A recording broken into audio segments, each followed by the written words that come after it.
Hello everyone, I'm Neha Sharma, Assistant Professor at the Institute of Information Technology and Management. Today I have come out with two different topics on human resource management subjects. The first topic is human capital and the another topic is mentoring. So let's discuss these two topics in today's session. So the first topic is human capital. Now human capital is the collective value of all the capabilities, knowledge, skills, life experiences, and motivation of an organizational workforce. It is all about the skills, knowledge, capabilities, abilities, experience that the employees of the organization they are holding. That is the human capital of the organization. That is the workforce, the skills of the workforce is the human capital of the organization. Now, sometimes human capital is also known as, and today we call it as intellectual capital. It reflects to the thinking, knowledge, creativity, and decision making that people in organizations contribute. Now, human capital is divided into three major categories. One is intellectual capital, the other is social capital, and the third is emotional capital. Now, these are the three important parts within any human being.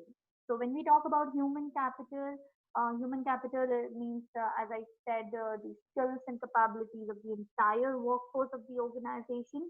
So, when we talk about the entire workforce of the organization, the people working in the organization, their mind, the people within themselves, they are divided into three important skills, I would say. One is the intellectual skills or the intellectual capital. The second is the social capital, and the third is the emotional capital, or we can call it as emotional quotient.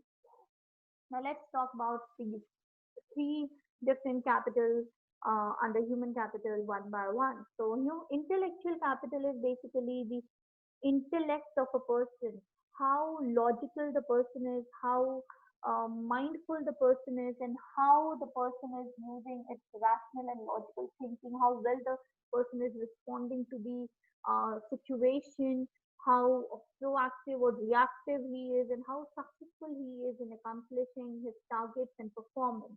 So that is the intellectual skills or the intellectual capital which we are looking for.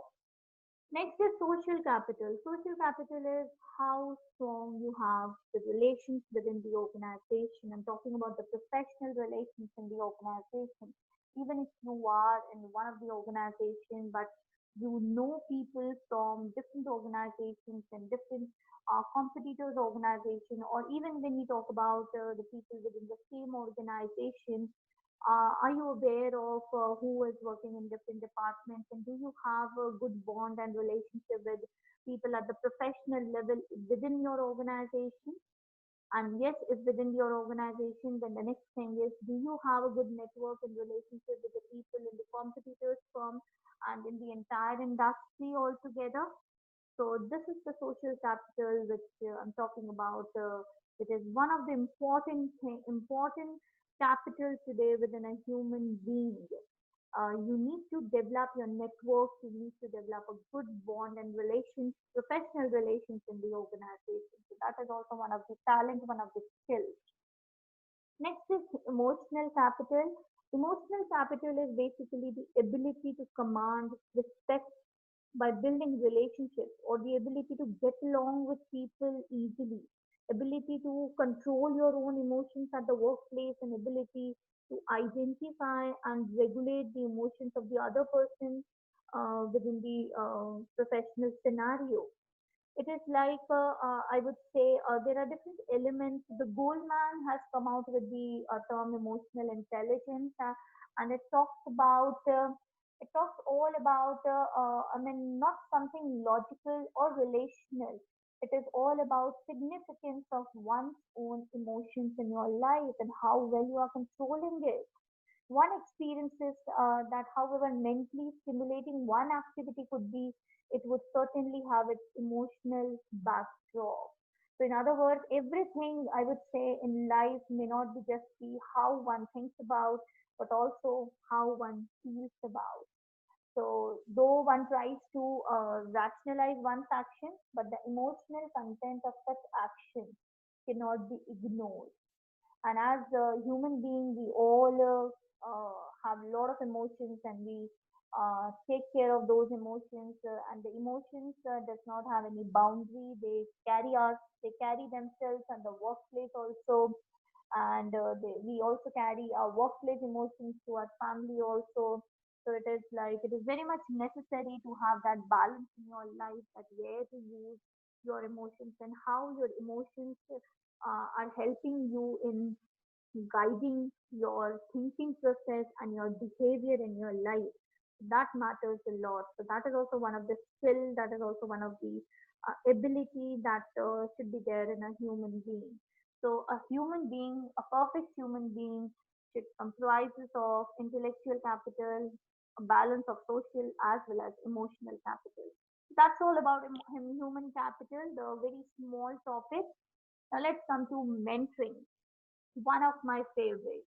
Now, mentoring, when we say it is basically, as we define it as a process whereby a senior person or a more experienced person in the organization who acts as a friend, who acts as a counselor, who acts as a philosopher, who acts as a guide to a new recruit or maybe a junior in the organization and provide him the support which he or she needs. So the mentor is responsible for providing support and giving feedback to the person and takes the mentee to the right direction. Now, when we talk about mentoring, there are two different parties to mentoring. One is the mentor and the other is mentee, also known as protege. So we need to talk about two different things, two different people when we talk about mentoring, mentor and a mentee, or mentee is also known as protege. Now let's discuss some of the characteristics of mentoring. Mentoring, it requires a high degree of mutual trust between the mentor and a mentee. If a mentor does not trust its mentee or a mentee does not trust its mentor, then the purpose of mentoring is going to get failed. So the trust factor is very important. Second important thing is effective communication is the key to mentoring process. You need to communicate so well, and before communicating, you need to understand your mentor, and a mentor should understand his or her mentee. So both the sides, the understanding has to be there, and that understanding is then proper listening has to be there between the mentor and mentee, and then only you can proceed with a better communication. You can, as a mentor, you can guide the mentee, you can communicate the mentee the right direction, and guide and support them every now and then. And mentee can also communicate well to the mentor the problems what they are facing and how they can solve that problem. So both are equally required to collaborate with each other and work with a better communication system between them. Next is the success of mentoring depends on the availability of the mentor.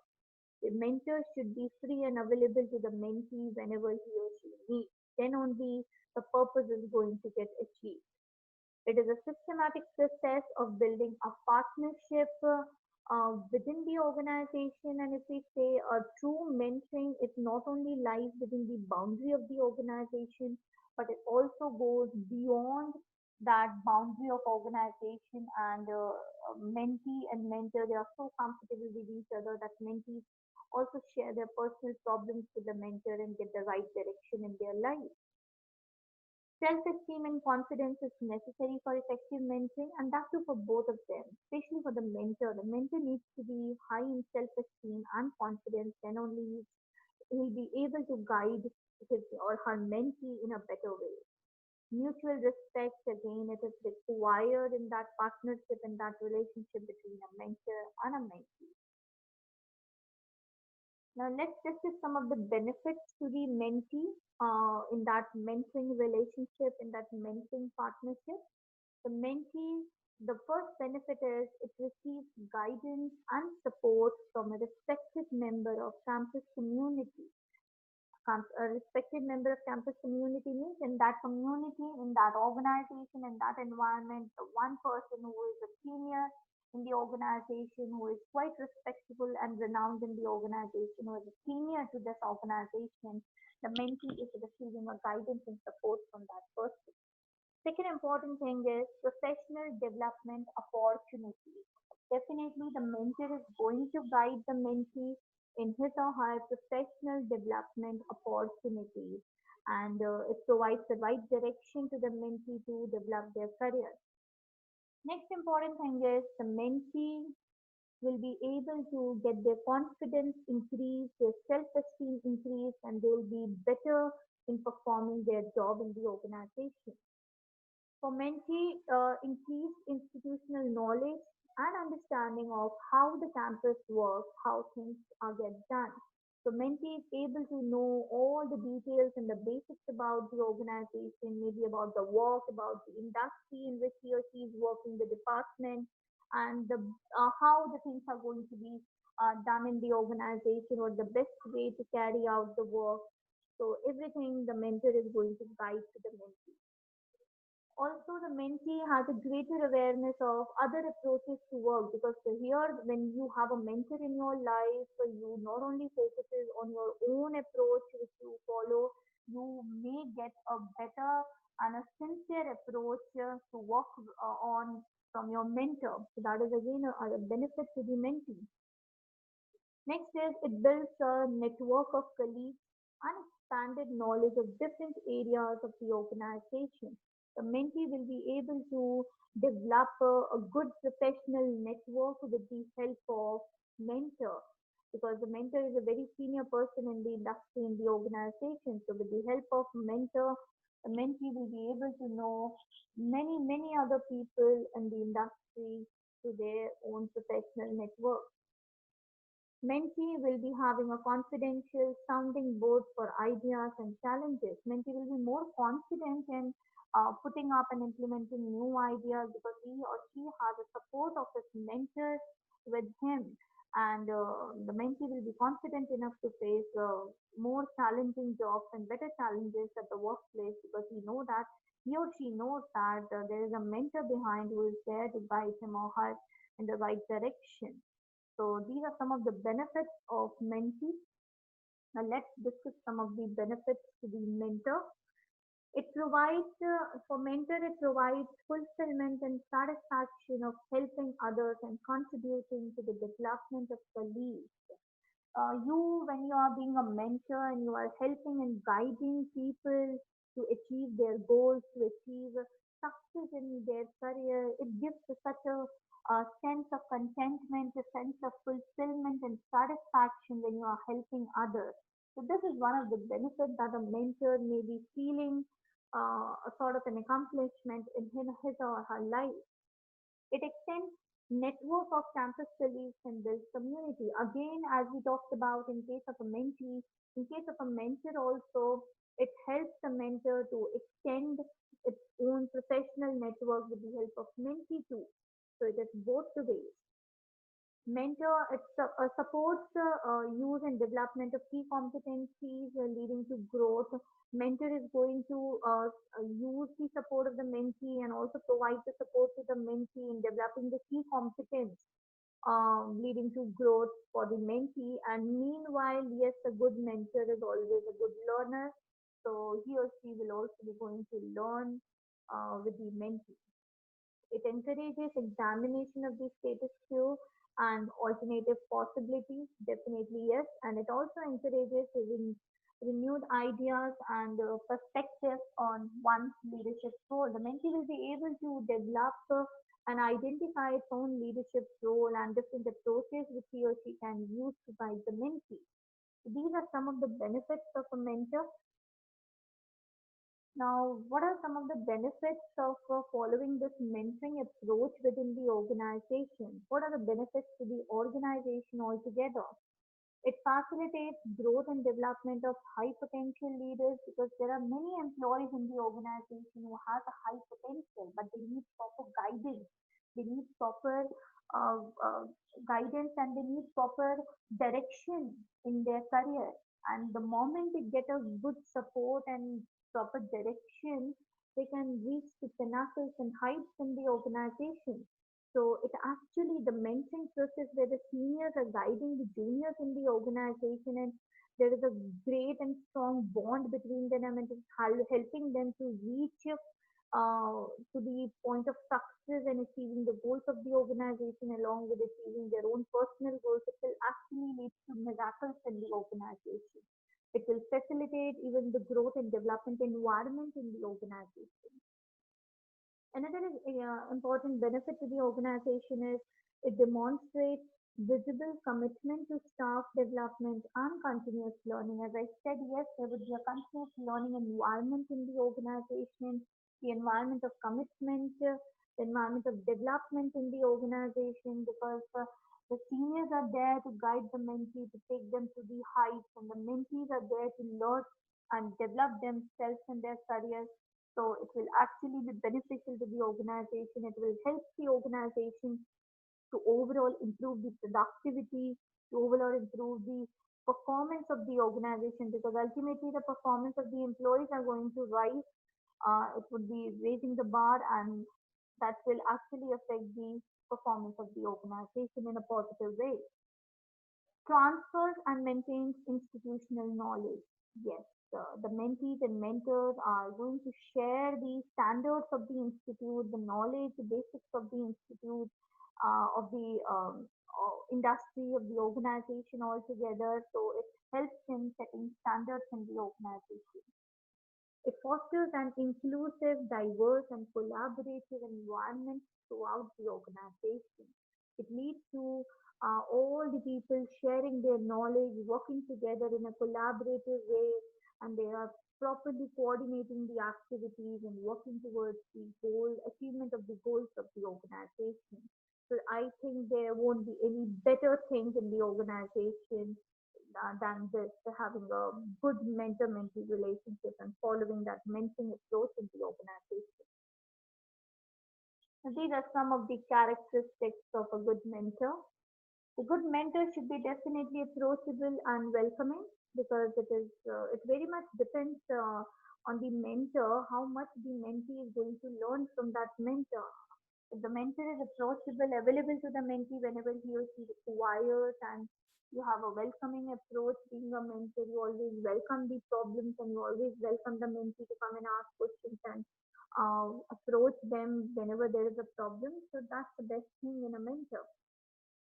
Next is it shares the information and experiences openly. Yes, the mentor does not keep hiding the information from the mentee. It is very open to the mentee and keep on sharing the information which is required by the mentee, keep on sharing the experiences of his or her own life or professional experiences that actually guides mentee over a period of time. Mentors should definitely have a good communication skills. Mentors should be trustworthy, as I said. There should be a proper trustworthy relationship between the mentor and the mentee. Mentor it should provide accurate and appropriate feedback to the mentee. The feedback needs to be accurate, true, and constructive for the mentee to grow and develop. So that is again a good quality of a mentor. Technical expertise. Yes, the mentor should be technically expertise, should have expertise in his own area where he or she is working. Then only he'll be able to guide the mentee in a better way. Mentors should be motivating, encouraging, and positive and empowering. The mentor should be motivating and encouraging. He needs to be optimistic all the time, and he should know the power and the knowledge and the influence of empowerment. And it should guide mentee in such a way that the mentee feels empowered, that he or she is taking his or her own decisions and moving ahead in life. Mentors should allocate appropriate time to mentoring. They should be approachable and welcoming. They should have time for the mentee. And also, the mentors should be sensitive to the needs of the coach, to the needs of the mentee. I would say the mentor should develop the empathy. Empathy is basically the act of putting one's legs into someone else's shoes. I would say it is understanding the emotions and feelings of other people while interacting with them. It is very important to listen to others without getting carried away by one's own personal emotions. So empathy helps in understanding the problem so well of others, and that too in a better way. The mentor needs to develop that sensitive approach towards mentee when they are discussing something. Now, this is just a brief process, a small process of mentoring, where it talks about the first. It only consists of four steps. The first step is talks about the initiation. It's the first meeting between the mentor and mentee. The first introductory meeting where they discuss the norms and standards of their relationship. Second is progression. Here, one step ahead, now the mentee is becoming a little bit comfortable sharing his or her professional problems to the mentor. So that's the progression stage, and the mentor is helping a mentee to solve the professional problem and providing all the professional support and guidance to the mentee. Next is assimilation. Assimilation is all about the mentor. Now, the mentee is more comfortable sharing personal problems with the mentor, and they are sharing now a good bond with each other. Not only their mentee sharing the professional problem, now the mentee is also sharing the personal problems with the mentor. And the final is the integration stage where the mentor and mentee they share a amazing bond with each other throughout their life, and the mentoring does not remain within the four boundaries of the professional scenario, the organization, but it goes beyond that. And throughout his life, whenever the mentee has any problem in his personal or professional life, she, she or he is free to share his thoughts and his views and opinions and problems with the mentor throughout his life. The success of the mentee is the success of the mentor, and the success of the mentor is the success of the mentee. That's the complete process of mentoring. Now, these are some of the hurdles in mentoring. The first important thing is overload. I'm talking this from the point of view of the mentor. The mentor is quite overloaded in the organization. He or she might not be able to do justification with his role being a mentor. That's one of the problems. Another is role perception. If the mentee as well as the mentor is not clear about the role which they are going to perform and exactly what they are going to do in the organization, being a part of that mentoring process, if they are not clear, they don't have role clarity, again, there would be a problem in mentoring. Lack of information. If the mentor does not have complete information from the organization, how the mentor is going to provide information to the mentee. So first of all, the mentor should have all the information, and the mentor then only will be able to provide the information, complete knowledge and information about the organization, the processes and work to the mentee. Unhelpful attitude. Now, if the mentor does not have the helpful attitude for the mentoring towards the mentee, then also if the mentor is not willing to help the mentee or willing to guide the mentee from within, then also there is a problem in mentoring, and we will not be able to achieve or justify the mentoring approach in the organization. And the last thing is there should not be any communication or cultural gap, because we know that in the organization there is a diverse workforce, people from different community, different castes, different, different demographic profiles. They work together under the same roof. So there might be a cultural gap, there might be a communication gap, and if it is there, it will create problem in mentoring. Now, how mentoring can succeed? What we can do so that we can achieve success in this mentoring approach in the organization? The first important thing is we need to have the top management support. If the top management is not that supporting in the organization, you cannot go with the mentor-mentee relationship in the organization, because unless and until it is supported by the top management, you won't be have clarity on your roles of being a mentor and mentee in the organization. The mentoring program should come from the top and should be supported from the top. Then only you can be able to proceed with the mentoring so well. Next is mentors should have adequate, genuine interest in the exercise. Mentors should have adequate information and willingness to help the mentees to develop their career path, to develop their potential.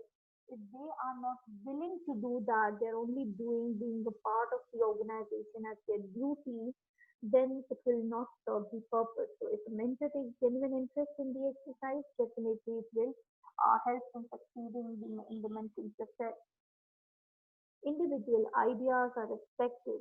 The mentor should have that approach of accepting and respecting the ideas of the mentee. So if this is happening, the respect and trust, the mutual trust and respect relationship will be there between the mentor and mentee, and you can have miracles by going through this mentoring process. Employees are made to sharpen their skills. Now, mentees should always be encouraged by the mentors to develop new ideas, develop their potential, and sharpen their skills. And if this is happening, then definitely you are achieving success in this mentoring process. Now, that's all for today in this two topics. We discussed human capital and mentoring in HRM. Very soon, I'll be coming out with another topic in HR subject. Thank you so much.